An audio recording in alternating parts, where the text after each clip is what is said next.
For some reason, I didn't start filming until Nesta was already walking down the stairs for the first time, like at the House of Wind. She already moved there, she already got the intervention. And I don't know why I forgot to like film a reaction for the first part, except for the fact that I like finished 3.5 and then immediately started reading the next book.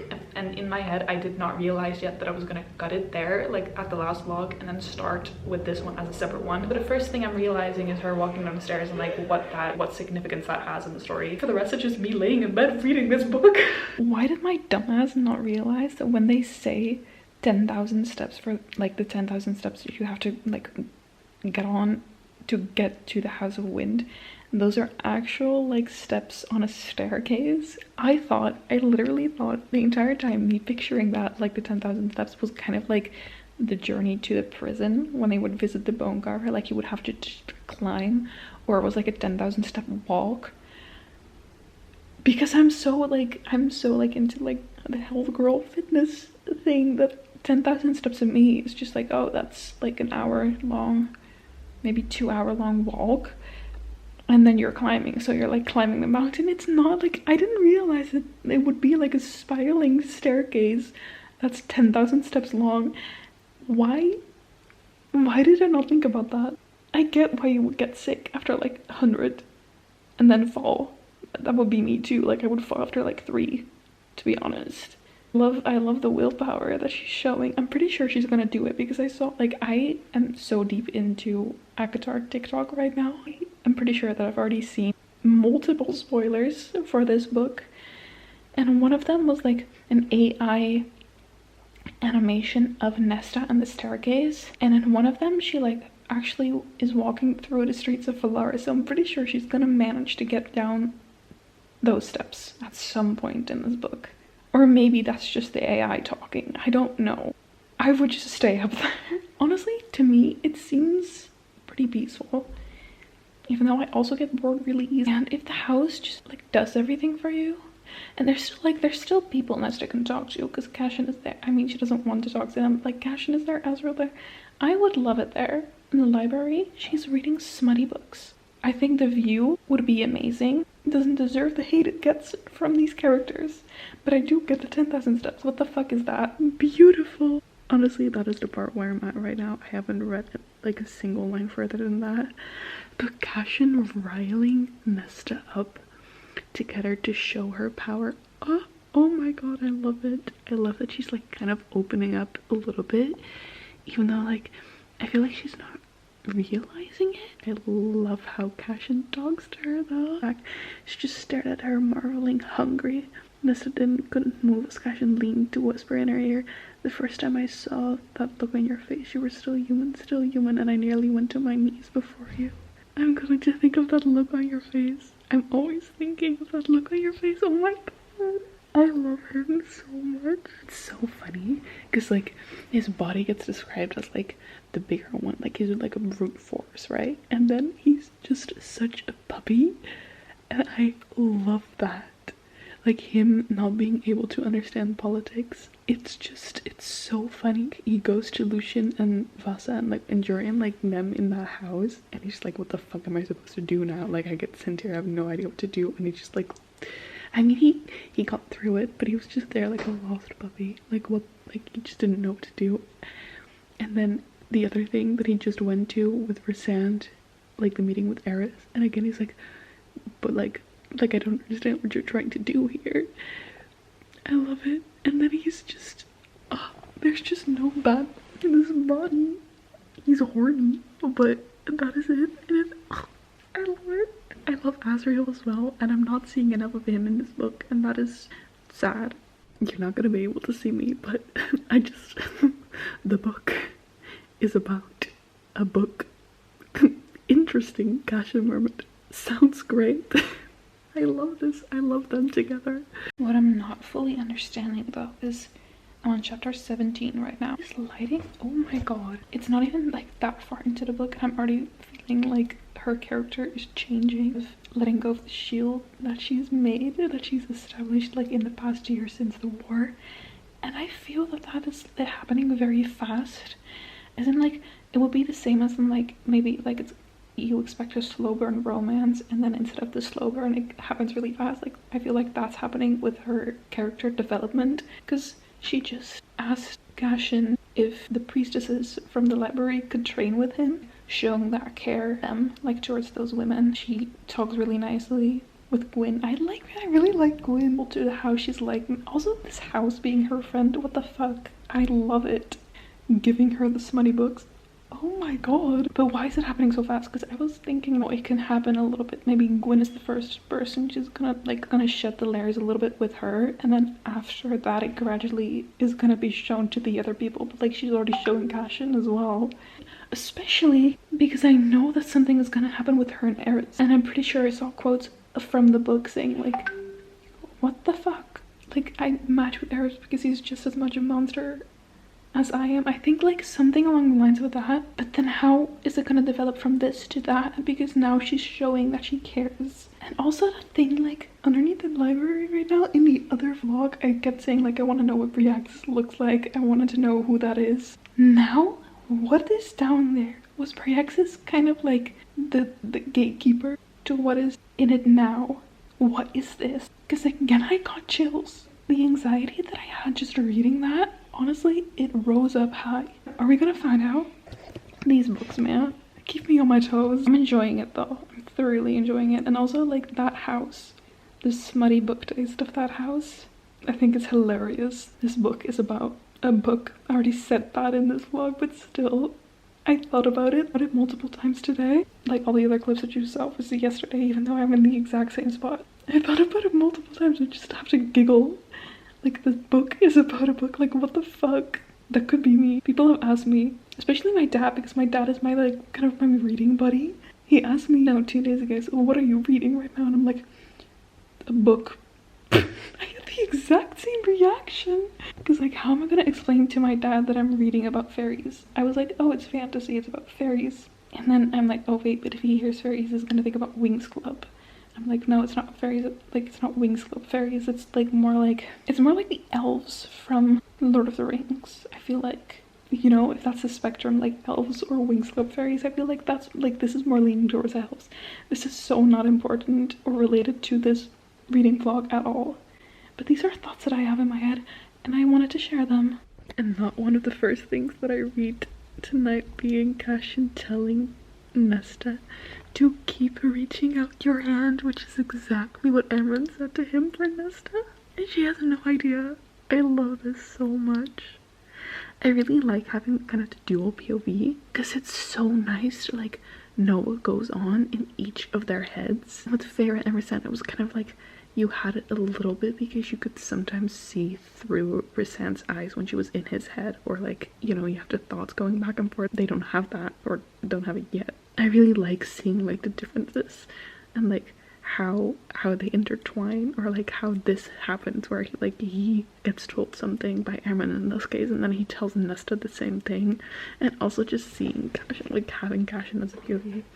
Such a puppy, and I love it. You know what I don't understand though is in the first book, Feyre makes this entire point of like why she's hunting and why she's like the one providing for her family, because she made that vow to her mother, promise me you'll take care of them, and then she promises that, and like that's why she's hunting, because she knows that she promised her mom that she would do that, like to keep them alive. But then why is it in this book that their mother is described as like a worse version of Nesta, and like Nesta is her mother's creature and like Elaine and Feyre belong to their dad? Because I don't understand that, because like why if the mother wanted, like why like it's such an error in my head right now, because like if Nesta is the mother's creature, like, and Feyre wasn't even considered, because that's literally what it says right here. I don't know where the line is, but it said like Nesta was 12, Elaine was 11, and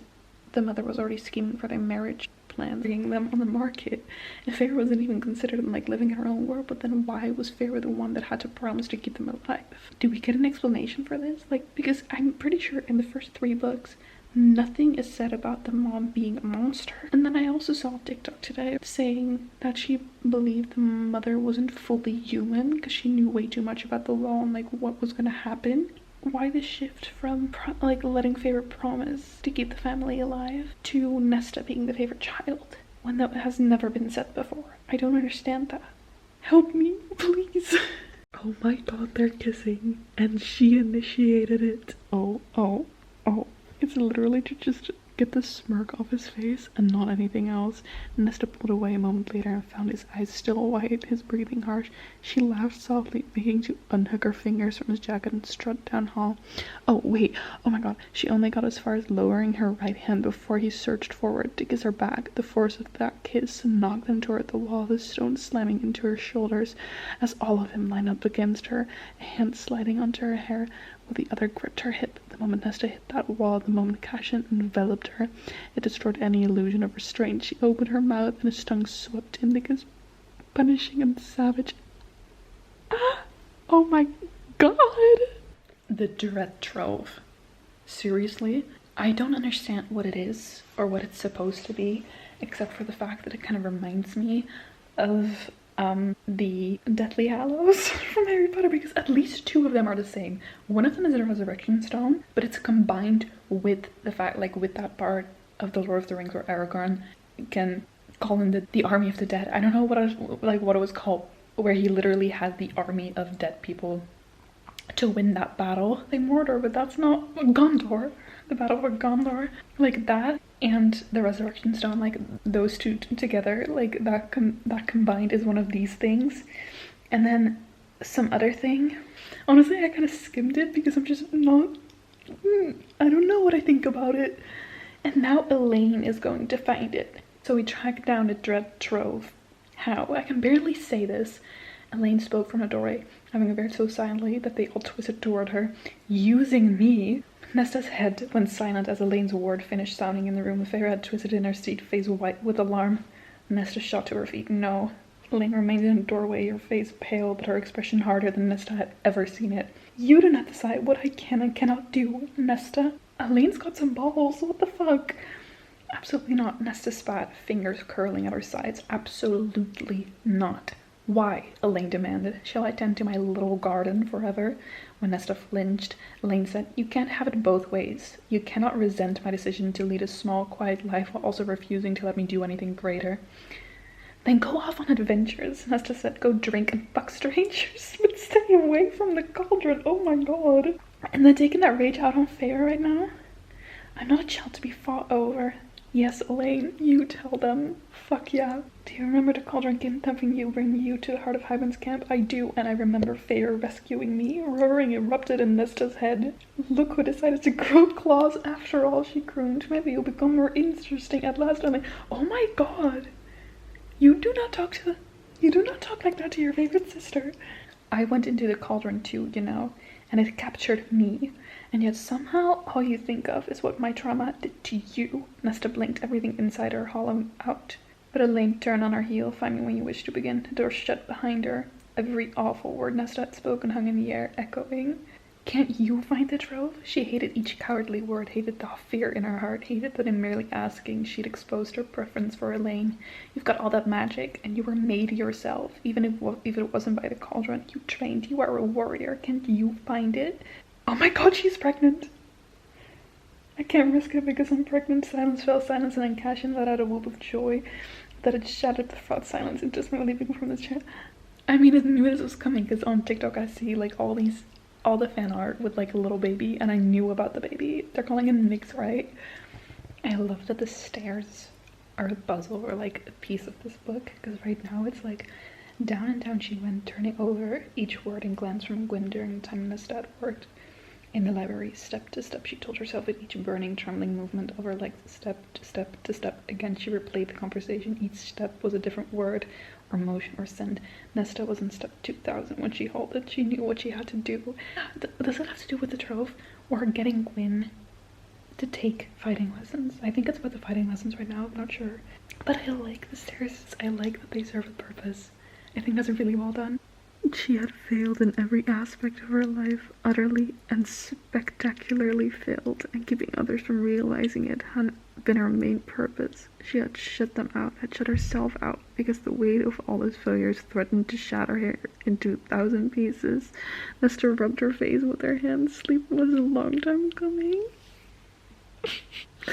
I'm gonna cry. It's literally because she cares so much about those priestesses that she starts caring about herself as well, I feel. Oh my god, Gwen signed up. I knew Gwen was gonna sign up. I'm so excited. I know these girls. Like, are they gonna be like actual friends? I really want them to be. But I love Gwen. And now it literally goes straight into part 2.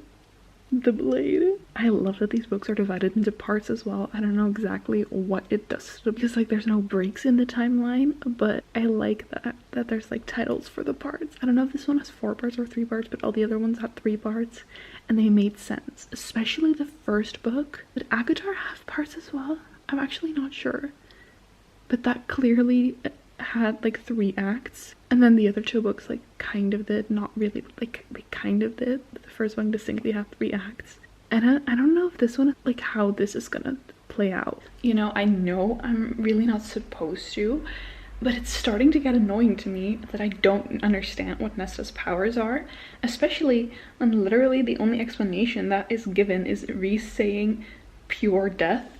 Like, that's her powers. What do you mean pure death? What is that? And then her body going up in literal flames, silver flames, and getting ice cold when she tries to scry. I don't even know how you say that word, or like what, like whatever it is she's doing, and like going ice cold, and the only thing that's gonna warm her up is Cassian kissing her. I love that, but why does she get cold? Is it because she's so lifeless? Because like she's turning, like she dies sort of, because like all your heat leaves your body when you die? Is like that the idea? I don't understand. Like, I would love this to be a little bit more clear. Am I just dumb? That's my genuine question, because at some points of these books I have been a genuine idiot for not understanding things. Right now, like, I'm not supposed to know it or understand it, but it's starting to piss me off. Like, I just want it to be more clear. Hopefully that's coming soon. I'm on chapter 32 right now. I think they're leaving for the mask. They're leaving for the mask. Still don't understand those things either. But I think action is starting, so that's fun at least. I have reached the smug part of this book. Tell me why. This is so much better than this one and the one with Farah. I don't know why. I think it's because it's a little bit more descriptive. And I am not someone that shies away from that. Almost at page 400, chapter 44. They found the mask, which I thought that was a really interesting scene. I really liked it. The thing is, I already said this, but it's just reminding me so much of the Deathly Hallows. And now I feel like she's like the death that those 3 brothers encounter. Especially because like there's 3 brothers and then there's her. Is she gonna make it this time, walking down the stairs? I mean, I get it right now because she found out they voted against her, finding out about those swords. The tiled rooftops became clear. Her legs were shaking. She didn't feel them. Didn't feel anything but that molten rage as the stairs suddenly stopped and she found herself before a door. It opened before her fingers could touch the handle. Sunlight flooded the stairwell, revealing cobblestones beyond. Rage rippling like a storm around her, and Nesta stepped back into a Valaris at last. Oh my god. Imagine actually walking down 10,000 steps. That's insane. Oh, she's going to Amren. Oh my god. Her literally telling Farah that she's gonna die. Get it? I get it. Because it's literally the same thing that they did to her just now. Poor Farah. Even though like Farah in this book is not my favorite. But I saw a TikTok of someone saying like Sarah J. Maas doesn't know how to write Farah in a 3rd-person perspective. And it's so true. Because there's no personality right now. There's like, she just seems like a mother instead of a 21-year-old girl. Or like what she was in the first 3 books. But like not only like a mother because she's becoming one, but also just the fact like the mother of the friend group. That's kind of what she's like. And I don't like that. But I also know she's not gonna die. How are they gonna fix that? Nesta knew then that she had not once in her life been loved by her mother as much as Farah already loved the boy growing within her. It broke something in Nesta, broke that rage, that roaring, seeing those tears begin to fall, the fear crumpling Farah's pain-smeared face. She had gone too far. Oh gods. She simply turned on our heat on her ran from the apartment. I think it was necessary that Farrah was told. And I'm kind of happy that Nesta did it, even though it hurt her really bad. Not Reese being, oh my god. Get Nesta out of the city right now. Reese's power rumbles in the room like a rising storm before I fucking kill her. Oh my god. What the fuck? They're so different in this book. Both Farrah and Rysand. And I'm not sure if I like it. I'm actually gonna cry now. This entire monologue about not being counted, or like that she doesn't deserve to be counted. And that she doesn't want to live like that hike that she's doing with Cashin right now. The chapter literally ends saying, not as she buried her face in her hands and wept. This is making me want to weep too. Why is it so sad? You know, it is the fact that I was planning on reading all night anyway, but my Wi-Fi is not working and they're not gonna fix it until tomorrow. So I've been using my own internet, even though my provider is mad at me for not being in my home country, so I can't really use that. I think I've used up all of the the willingness that they're giving me. They're allowing me to use. I feel like I've used that in the past hour to be on Instagram. But since I have no Wi-Fi, I have no internet, I have no way, well, I need to restrain myself from using my own. Tonight will be like a full-on reading night. Even though I was planning on it anyway, but like it will be without any distractions basically, because I can't go online. I'm on chapter 52, part 3. Let's just start. Oh wait, I already read a few chapters in that. But part 3 has started. Oh, Nessa's going to the music. Like Gwyn's music, that's where she's going. And Gwyn just told her that her total story is worth telling. And also that Gwyn has a past that Nesta probably doesn't want to know about. Are we gonna learn about this? Are we? I think we are. Oh my god, she just found the harp literally through that song. This friendship with the house is so weird to me, but I love it at the same time. She was staring at the fire and it was going fine, and then all of a sudden the house is leading her towards the library again and like down the heart of the house. And she literally says, this darkness is your heart. As an answer, the house laid a little evergreen sprig at her feet. A winter solstice present for me. You're my friend, my home. Thank you for sharing this with me. I'm not afraid. Like, I don't know what I'm supposed to think. What I'm supposed to take from this. Is this just because it's the house? Like, it's her friend? Is that the only reason? Or does it also have to do with the fourth thing that nobody knew about? Like, from the Dread Trove. Because Nesta was like, there's probably going to be a fourth thing. And nobody knows about it. Because, again, there's like wards and shields in your minds. Or, like, that make sure you're not going to be able to remember it. I mean, there's probably going to be a fourth one. Is that, like, does that have to do with this? Or is the house just a separate storyline within this book? I don't know. No. Here it is. You aren't considering saying yes.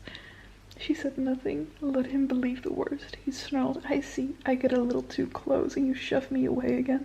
Back to where it's safe. Better to marry a viper like Eris than be with me. I am not with you, she snapped. I'm fucking you. The only thing fit for a bastard-born brute, right? I didn't say that. You didn't need to. You said it 1,000 times before. Then why did you bother to cut in at the ball? Because I was fucking jealous, he roared, wings slaying. You looked like a queen, and it was painfully obvious that you should be with a princeling like Eris and not a lone-born nothing like me, because I couldn't stand the sight of it, right down to my god's damn bones. Go ahead, Nesta. Go ahead and fucking marry him. And good fucking luck to you. Eris is a brute, she shot back. He is a brute and a piece of shit, and I would marry him because I am just like him. No. I deserve Eris. You are good, Cashin, and you are brave and brilliant and kind. I could kill anyone who has ever made you feel less than that, less than what you are. You're everything I have never been and will never be good enough for. Why do you think I shoved you away? Why do you think I wouldn't speak to you? After my father died, after I failed in so many ways denying myself of you, it was my punishment. Don't you understand that? She could barely see him through her tears. From the moment I met you, I wanted you more than reason. From the moment I saw you in my house, you were all I could think about, and it terrified me. No one had ever held such power over me. I am still terrified that if I let myself have you, it will be taken away. Utter silence filled the room. You're not going to marry Eris, he said roughly. No, she breathed. There will be no one else for either of us. Yes, she whispered. Ever, he promised. It was all he needed, all she needed. Okay, that wasn't what I was expecting, but it was better. I love it. I mean, it's also a little bit sad. The speech was sad. The reasoning behind it was sad, but the outcome is good right now. That's all that matters at this moment. Oh my god, it's even better than I thought because they're mating right now. Out of pure golden light flowed into him, and he met it with his own. Those threads wove together, life glowed like starfire, and she had never seen anything more beautiful. This binding between them. You're mine, and I am yours. It was music between their souls, always had been, and his voice was her favorite melody. Also, not my dumbass thinking the mating bond came from the soup. I literally thought the mating bond was only like, you know, it was confusing to me because in this book I was like, I know that they're mates, but they're hooking up before the mating bond. And then I started thinking, oh no, it was the soup or like the food offering that Feyre did. That's literally, oh my god. I told you I'm just stupid. I told you I'm dumb. Still really confused about this because like in the end she says like that she wants an extravagant, extraordinary, audacious mating ceremony, but like what is the ceremony supposed to be? I'm still confused. Is it the food offering? Like what is it? Or is it like when royals got married in history and you had the like consummation? Is it like a consummation kind of thing? I'm so confused. What the fuck is it? I genuinely love the snowball fight and that it comes back in this book. Hurrying away to win a fucking snowball fight. Also, Nesta loves it too. Nesta just laughed. You three, the most feared warriors in all the land, have an annual snowball fight. Cashin reached the door, throwing her a wicked grin. Did I mention we take a steam in the birchen attached to the cabin afterwards? Oh my god, she made the house. I didn't do anything. You made the house, Amron said, smiling again, a slash of red and white in the glow and dark. When you arrived here, what did you wish for most? Nesta considered, watching a few stars whiz past. A friend. Deep down, I wanted a friend. So you made one. Your power brought the house to life with a silent wish born from the loneliness and desperate need. But my power only creates terrible things. The house is good. Is it? The darkness isn't but of the library. It's the heart of the house. And the house's knowledge that I'm aware of it and didn't judge it make it easier to keep in check. To know that darkness will always remain, but you choose to face it head on. That's the important part. Welcome back to the night court, Nesta. Wait, they're not actually mates? I'm so confused. It's different for them because they're mates and we're not. Nesta said nothing. Then how does the bond snap into place? Is it the soup? I'm calling in my favor. I want you to leave. Go up to the House of Wind for the night. Do not speak to me until I come to talk to you or until a week has passed. Whichever comes first. I don't care. Go away, she ordered. This is basically the same thing as Feyre finding out that Rhysand was her mate. I literally knew the moment she was about to sleep now, she would get abducted. Her throat tightened. She was herself a maid thing, and yet she was a person too. The magic recognized her as a person and not a thing. She hadn't realized how badly she needed to be shown that distinction. She inhaled the pine and distant promise of snow. Alive, even in this hellscape, she was alive. So not her getting abducted into the fucking blood rite, which is essentially just the Hunger Games. I should have expected it, but the thing is that I didn't. I should, but I didn't. Of course, Briellen is the one that has made the weapons be in the blood rite. Of course she's involved.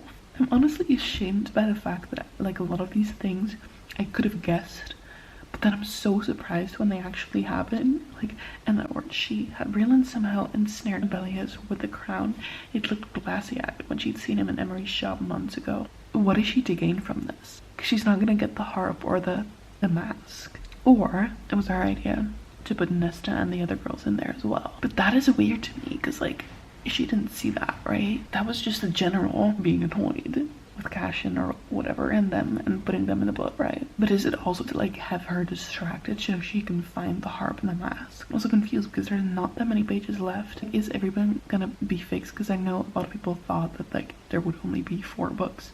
So I feel like it should be a well-rounded ending. But then there's only like 50 pages left. And I'm not sure if that's gonna be possible, especially because this butt ripe thing is gonna take up most of that, I'm pretty sure. Oh my god, they're gonna fucking win this thing. We win to prove ourselves that it can be done. She bared her teeth in a feral grin at the man, and we win the whole damn thing.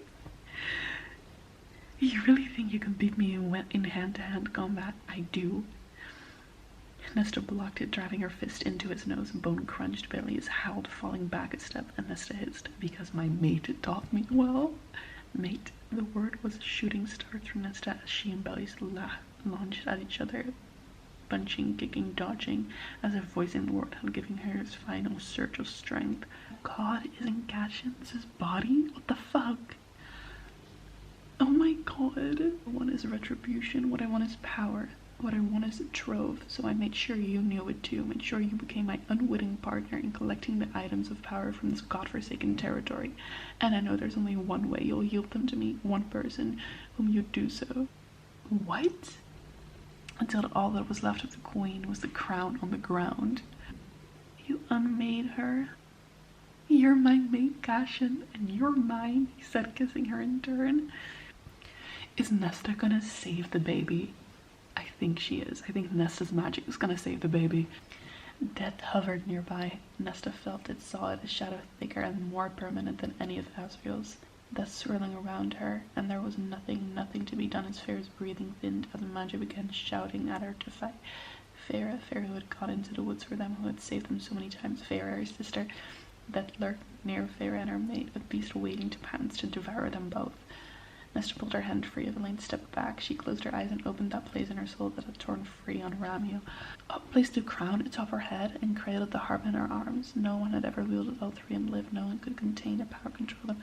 But Nesta can. The 26th string, and plucked it. If you show me how to save her, you can have it back. Is that to the cauldron, probably? Resent her brother. Oh my god. Mirrors of light drifted between his sisters, and one delicate and loving flowed towards Mortur, the bundle in her arms. Oh, okay. I love you too, Feyre whispered to her sister and smiled. Rhys fell to his knees and took Nesta's hand in his, pressing his mouth to her fingers. Thank you, he wept, head bowed.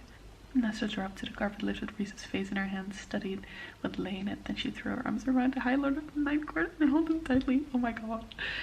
Why is Asriel's just so funny for no reason? He silently handed Nyx to Asriel, who winced at the transfer of this most delicate little creature to his scarred hands. Like, he winced, honestly. I get it.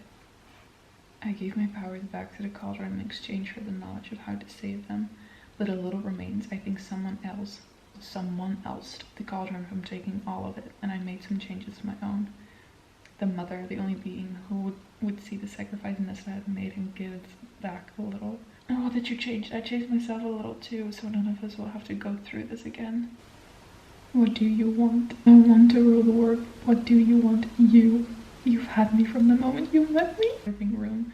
Then here, food from me to you. I made. That's the official ritual, isn't it? The sharing of food from one mate to another. So it was the soup. It was actually the soup. Okay. Only two options: a frilly mating ceremony or a still biscuit. Yes. Is it literally a consummation with everybody watching? What the fuck happened with? I mean, she wants this, but still. She gets the House of Wind. Oh.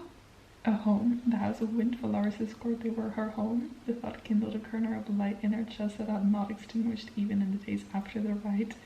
She found Feyre and Elaine waiting halfway down a hill, Nyx now dozing peacefully in Elaine's arms. Her sisters beamed, beckoning her to join, and Nesta smiled back, her steps light as she hurried down the hill to meet them. I love it. I love it. I love this ending. Oh my god. But it's not as well-rounded as I thought it was going to be, so like, people not expecting a 5th book to come out is wild to me. Because there's an entire war that's still going to happen. And I'm going to need Elaine for that, because Nesta doesn't have powers anymore. Not really. The only issue is I'll need to wait for a year for that to happen, for that book to come out, so I get why people love this book. Okay, I have to sit down for my final thoughts on these books, or especially on this book right now. I could have done this the whole day. Instead I do it late in the afternoon when my lighting is really not that great anymore, but that is all beside the point. Instead of me just laying down at 6 a.m. reading and then sharing my final thoughts.